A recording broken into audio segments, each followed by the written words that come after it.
All right, my name is Christopher Cabiness, and we are back.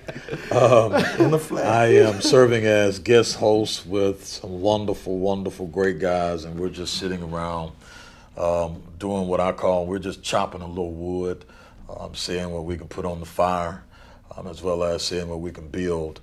But before we begin and continue in this dialogue, I want to acknowledge that this is the Middle Georgia Spotlight, as well as we are located here on the campus of Mercer University, here at the office and production site for WMUB.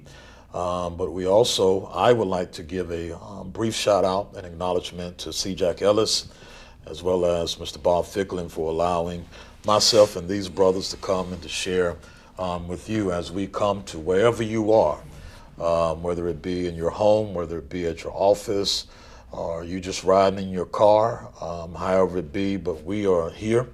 Once again, I am Christopher Cabiness. I serve as pastor here at New Hope Church here in Macon, as well as the founder, visionary of the move. But also I serve as a community leader, and not just a preacher and a pastor, but a visionary who really has a heart and a passion for Macon, Middle Georgia.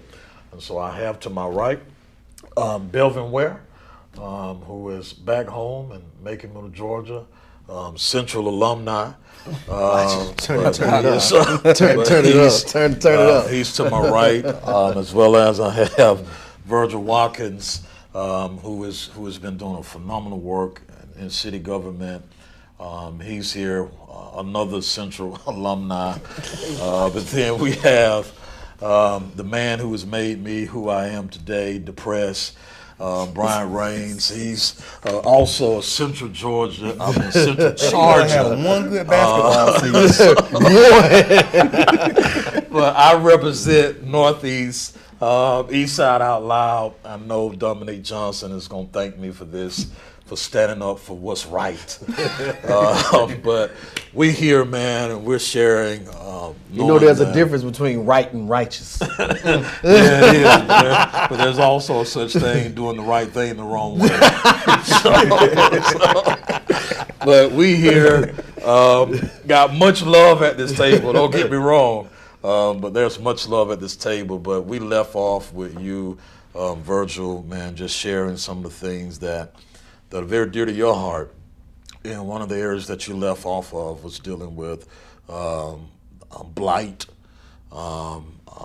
dealing with dilapidated structures, whether it be houses or, commercial properties, and kind of pick back up, man, because we still want to know. Yeah, so what's on your heart. Yeah, all of it is connected, man. We're supposed to be building communities that folks can be proud of, right, and be able to raise their family in. Mm-hmm.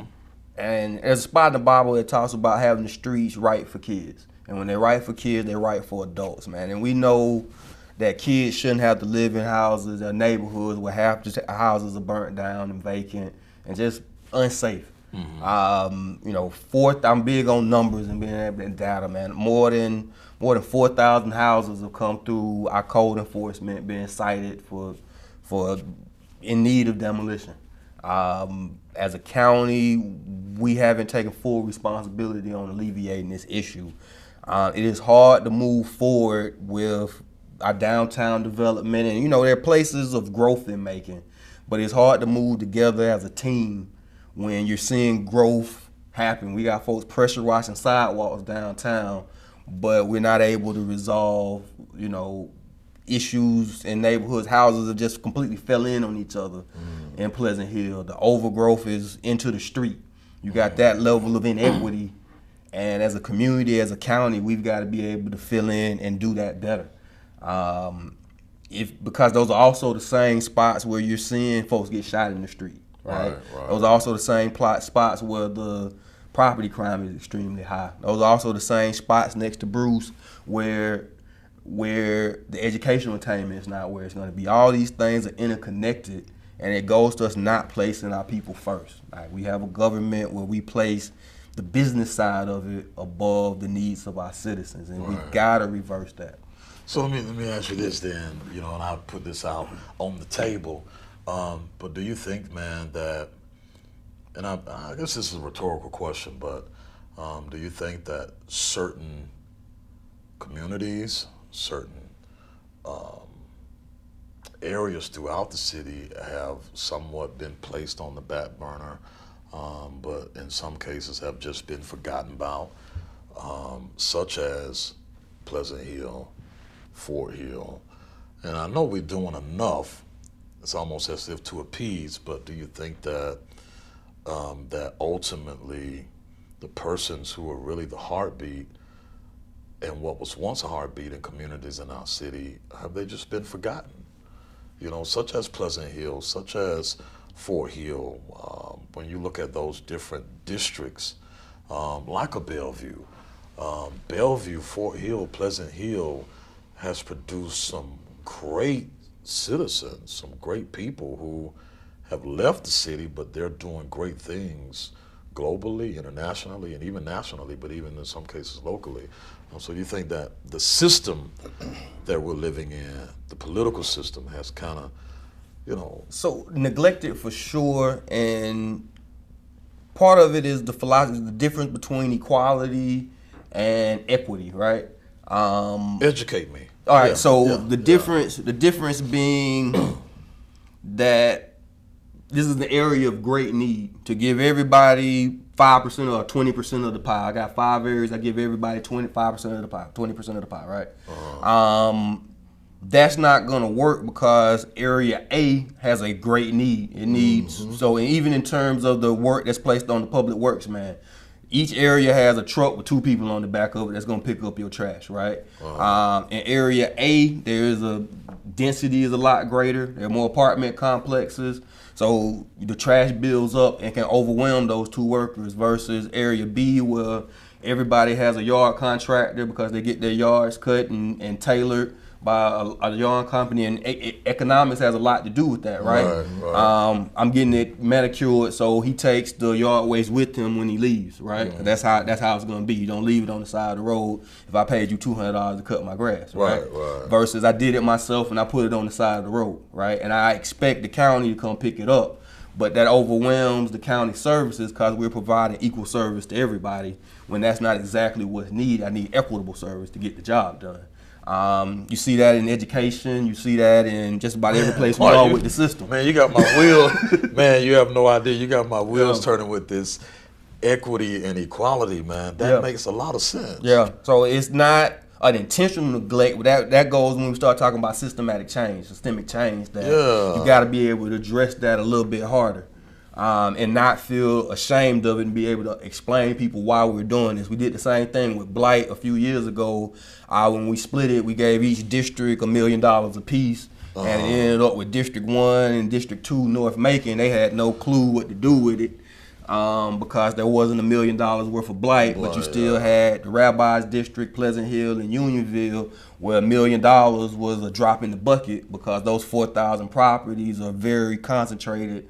Houston Avenue, Fort Hill, Bellevue, Pleasant Hill is very concentrated in areas that we know and love. But it takes that intensity to actually get it done. So it's interesting and mind blowing when you get into it. I don't think people realize, you know what I'm saying, what all this entails, which is why I'm glad you're sharing this information. Even when I think about the whole education piece, there's a greater need in certain areas as it relates to education, more so in the low income, poverty areas.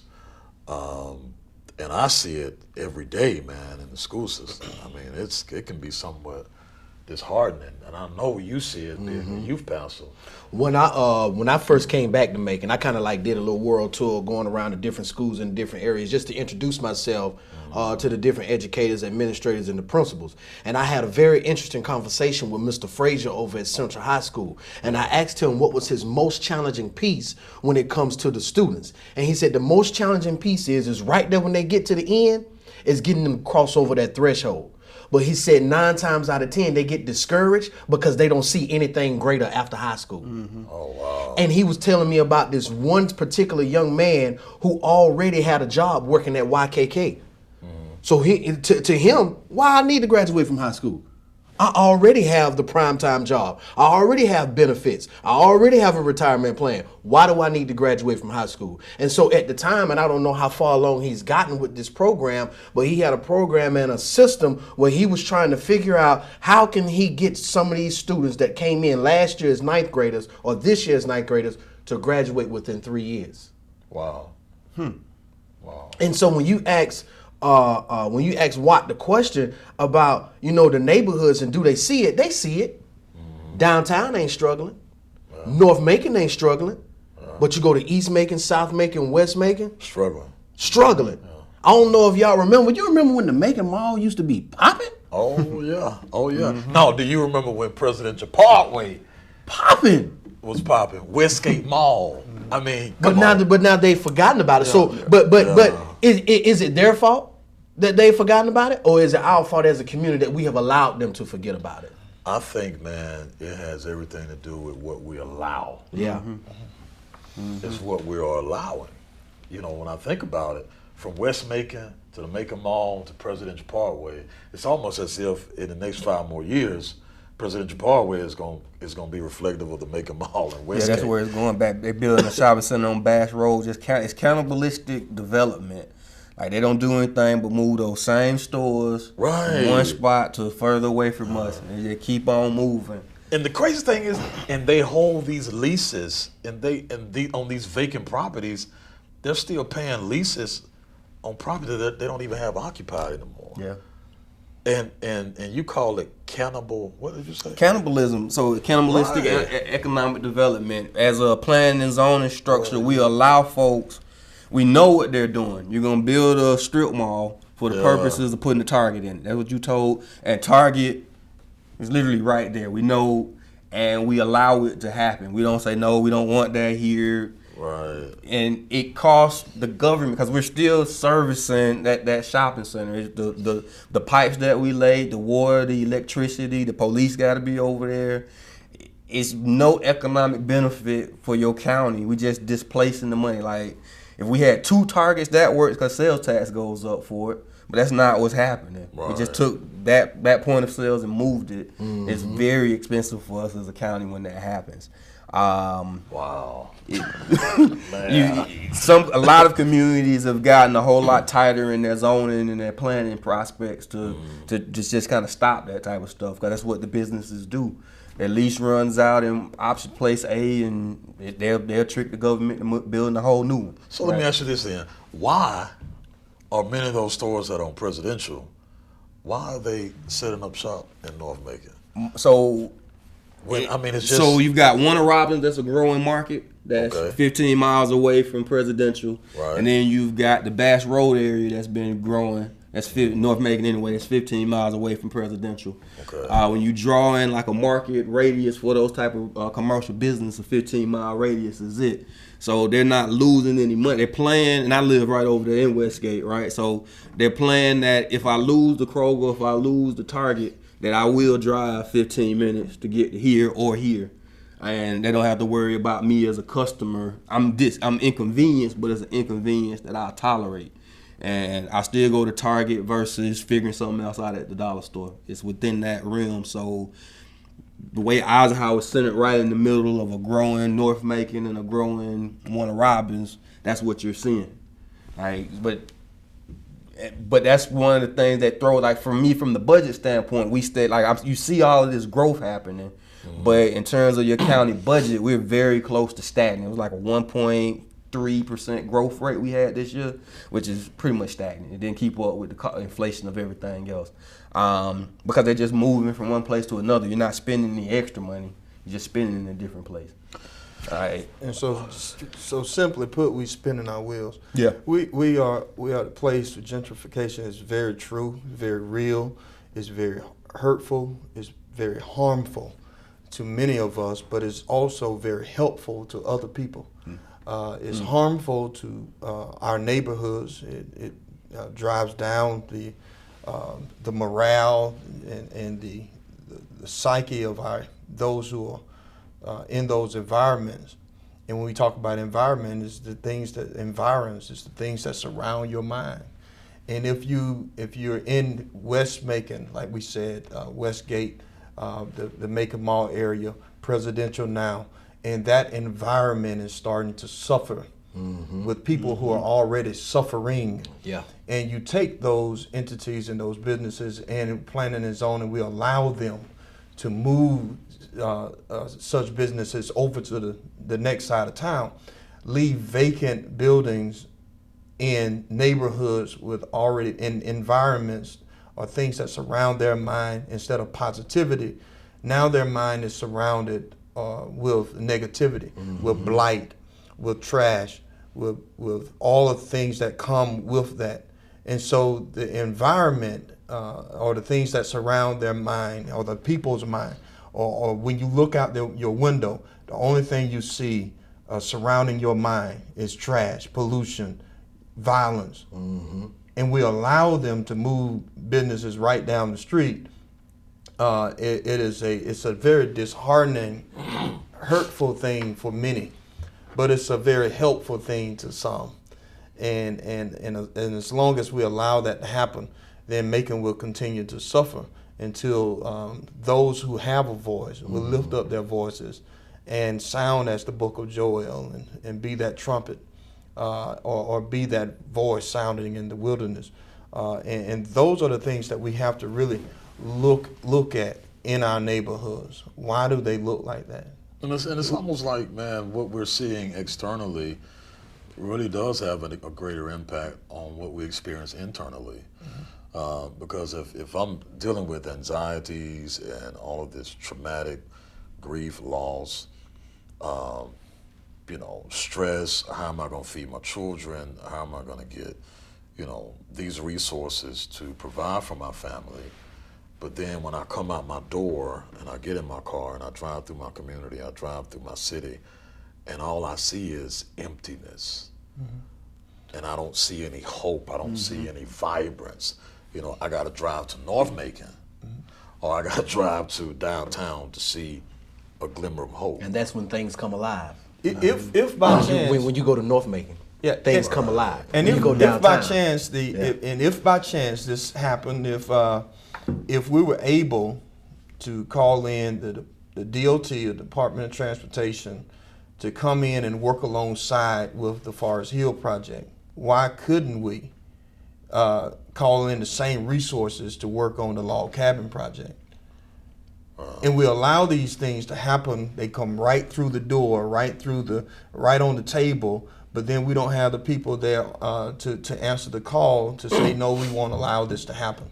So if we're going to make Macon the place that it should be to live, work, and play, then we have to have those who are able to fill in those voids and say, no, we're not going to stand for this. This is not going to be. And Macon has the possibility of being a great city. Man, Macon, man, you have no idea, man, how passionate I am about this. Macon is central Georgia. It is. It is the heart of Georgia. If the heart ain't right for the body as a whole, biologically, from biology, from the anatomy standpoint, if the heart ain't right, man, the body is off. And I really believe, man, that Macon, man, has so much potential because we are the heart of Georgia. And when we look at where we sit from Atlanta, Augusta, Savannah, Valdosta, Albany, Columbus, all the way back around, I mean, we have so much potential. And I really believe that we're at least 15 to 20 years behind. But the question that I want to ask you guys and really put on the table, man, this violence and poverty is really becoming a major issue. And although the homicide rate is not where it was last year at this time, but interestingly, man, the suicide rate is up. And the gun violence rate, number of crime, about 240 is the average every year. That number's the same. It's just the number of people hadn't been as fatal as it has. But there's been no real change in the number of people getting shot at or shooting. Right. But yeah. But the question I want to ask is this: what I really want to put on the table, there are people, man, that are really in the game. There are really people, man, that are are preferring to say, hey, I'm going to play chess while y'all play checkers over here. I'm moving from the front line. I'm moving from the sideline to the front line. There are key players who are really putting the work in our community. There are pastors who are really putting the work in. There are city officials who are really putting the work in. There are citizens that are putting the work in. When I think about the sheriff's office, man, and really the work that Sheriff Davis is doing, I really feel, man, that he really has the best interests of making Middle Georgia.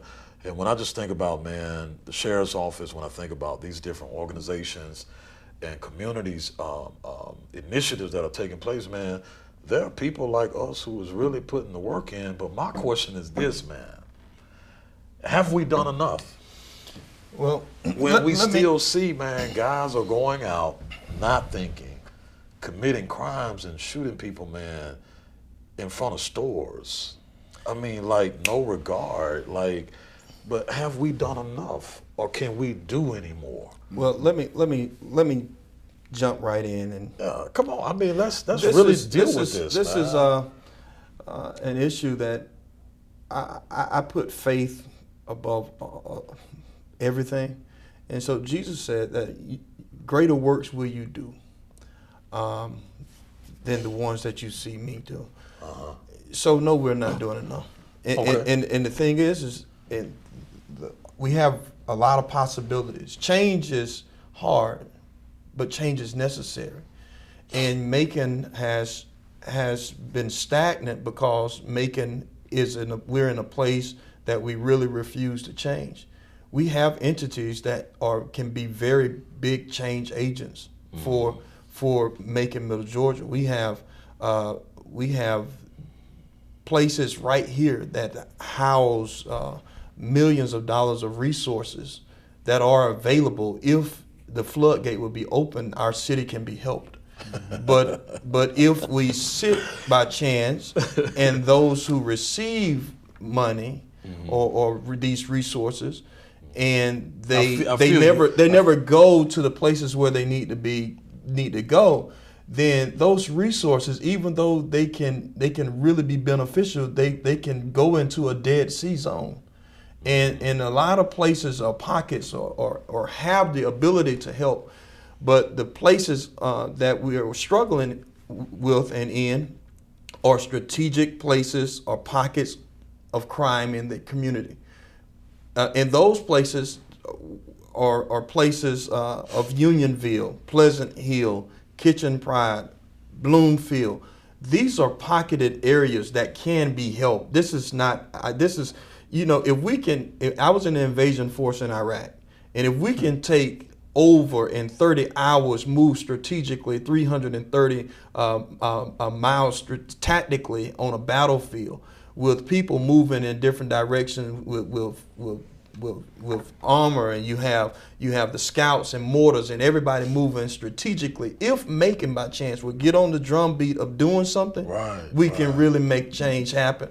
But as long as these the violence, in my opinion, are in strategic pockets and they're not really being bothered, then the church is asleep. And either we go to the church that's alive in Christ, or we go to our church. And our church is a church that really is not complaining about making a difference, because we're governed in our own socioeconomic place. In that place, we're good. And so we go to our church.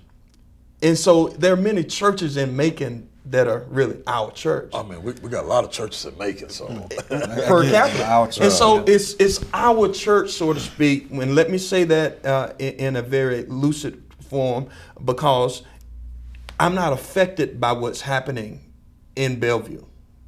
In our church, we're not affected by what's happening in Bloomfield. And in our church, we're not affected what's happening in the Peach Orchard in South Macon. So in our church, we have many, many resources, but they're for our children. Right.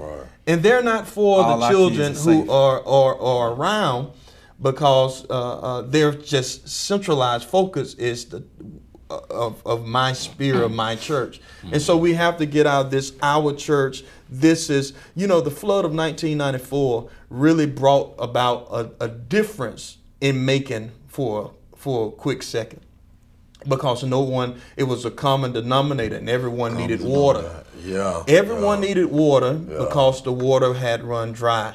And so we went to certain places strategically in the area, whether you were white, black, Mexican, Puerto Rican, you went to a certain area and you were able to receive help under one umbrella. But soon after that, then we went back to our places of business as usual. And then all of a sudden, we don't need to drink out the same water anymore because my water's working in my house. Right. So this is not my problem. This is Bellevue's problem. Right. This is your problem. And what happens is now we're in Macon, the hub of Georgia, that can be doing some outstanding work. Outstanding. But we feel as if we're isolated, and that's not my problem. That's not my problem. But but violence is all of our problems, because bullets don't have a color. Right. And so whenever we get outside of the norm of thinking in mediocrity, of saying that this is what's going on in our church, this church, and that church, what about the church of God? What about being a part of the universal church? And if we're really brothers and sisters, and you have resources to help, and you don't extend that olive branch to help, then you are in direct contradiction of what the scripture says. Okay. So, and I'll leave you with this. For God so loved the world that he decided to do something about it. Wow. For God so loved the world, he decided to do something about it. He gave. Right.